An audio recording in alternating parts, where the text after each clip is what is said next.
టీటీడీలో తొక్కిసలాట అయింది. ఆ! దురదృష్టంతో ఒక నలుగురు చనిపోవడం జరిగింది. 25 మంది గురయ్యారు. టికెట్స్ టోకెన్స్ దగ్గర అనుకుంటా ఎక్కడో అది అలిపిరి దగ్గర. ముక్కోటి ముక్కోటి ఏకాదశికి ఏకాదశి. సో, జరిగింది సిట్యుయేషన్ సడెన్‌గా జరిగింది. అదొక యాక్సిడెంట్ లాగే అనుకోవచ్చు. సో, చెప్పండి సార్, టీటీడీ చైర్మన్ రాజీనామా చేయాలా? బీఆర్ నాయుడు గారు రాజీనామా చేయాలా? హి ఈజ్ అన్‌ఫిట్ అని అంటున్నారు కొంతమంది. ఆ చైర్మన్ పదవి వచ్చి సుమారుగా నెల 2 నెలలు అవుతుంది అంతే. ఇప్పటికే పాతవి చాలా ఉన్నాయి. మిస్టేక్స్ ఉన్నాయి, అవకతవకలు ఉన్నాయి, స్కాములు ఉన్నాయి, అన్యమతస్థుల ప్రచారం జరుగుతోంది, ఎవరెవరో లోపలికి ఎంటర్ అయిపోయి పెత్తనం చెలాయిస్తున్నారు. వీటన్నిటిలో ఒక 20% ఆయన ఇంకొకటి స్ట్రీమ్ లైన్ చేసుకుని వస్తున్నారు. ఇటువంటి సందర్భంలో రేపు 10వ తేదీ నుంచి 19వ తేదీ వరకు టీటీడీ ముక్కోటి ఏకాదశి దర్శనం ద్వారా, అంటే ఉత్తర ద్వార దర్శనం ద్వారా స్వామిని చూపించాలని టికెట్స్కు పెట్టింది. సో తిరుపతిలో ఎప్పుడు కూడా శ్రీనివాసం, విష్ణువాసం, తర్వాత గోవిందరాజ స్వామి టెంపుల్, తర్వాత అక్కడెక్కడది కపిల తీర్థం, ఈ ఏరియాల్లో టికెట్స్కి జనరల్గా పెడుతూ ఉంటుంది. అది ఎప్పటికప్పుడు సెక్యూరిటీ రీజన్స్లో మారుస్తూ ఉంటారు. అయితే అలా పెట్టినప్పుడు అందరూ ఉత్తర ద్వారం ద్వారా దర్శనం చేసుకోవాలని తాపత్రయంతో తండోపతండాలుగా జనాలు తొక్కిసలాట జరిగింది.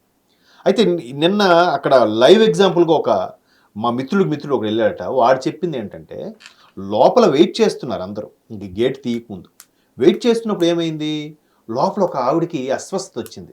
బ్రీతింగ్ అందకో, పైగా చలి ఒకటి కదా, చలి చీకటిగా ఉంది, ఏంటి ఇబ్బంది కలుగుతుంది కదా అని ఆవిడ ఏదో ఇబ్బంది పడితే ఆవిడని హాస్పిటల్కి దగ్గరలో ఫస్ట్ ఎయిడ్ చేద్దామని గేట్ తీశారట. గేట్ తీయగానే టికెట్లు ఇస్తున్నారేమో అనుకొని ఒకేసారి పొలోమని వెళ్ళిపోయారు. అది అక్కడ జనాలు వినరు కదా, ఆ గోళలు ఏం వినిపిస్తుంది, తప్పుకోండి అన్నా కూడా ఎవరు వినరు. కాదు, ఎవడు బాగోలేదు అని తీసుకెళ్దామని వస్తే వాళ్ళేమనుకున్నారు, టికెట్లు ఇస్తున్నారని గేట్లు తీశారని ఒకేసారి. ఇప్పుడు మన పుష్ప విషయం ఆ తొక్కిసలాట చంద్రబాబు నాయుడు గారే బాధ్యుడు అని భూమా కరుణాకర్ రెడ్డి గారు చెప్తారు. చంద్రబాబు నాయుడు బాధ్యుడు ఏంటి, ఇంకాసేపు ఉంటే ఆ దేవదేవుడు వెంకట స్వామి కూడా బాధ్యుడు అని చెప్తాడు ఆయన.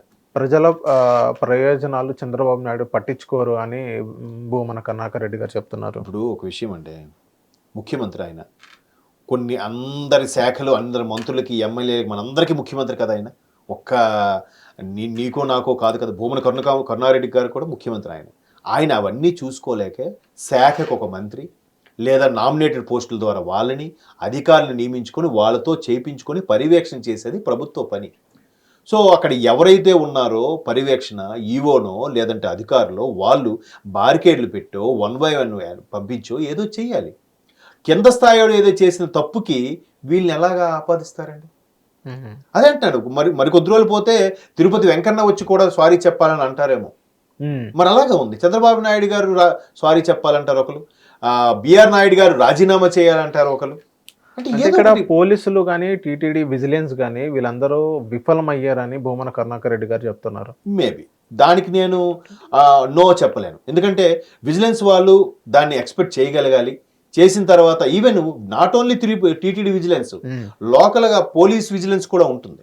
వాళ్ళు కూడా ఓకే ఇంతమంది ఇంత స్థాయిలో రాబోతున్నారని ఒక ఎక్స్పెక్టేషన్, వాళ్ళకు ఒక ఇన్ఫర్మేషన్ ద్వారా ముందు చర్యలు అయితే తీసుకోవాలి. దాని వైఫల్యం ఎవరిది? అక్కడ ఉండే విజిలెన్స్ అధికారులు వైఫల్యం ఉండుండొచ్చు, వాళ్ళు ఎక్స్పెక్ట్ చేయకపోయి ఉండొచ్చు.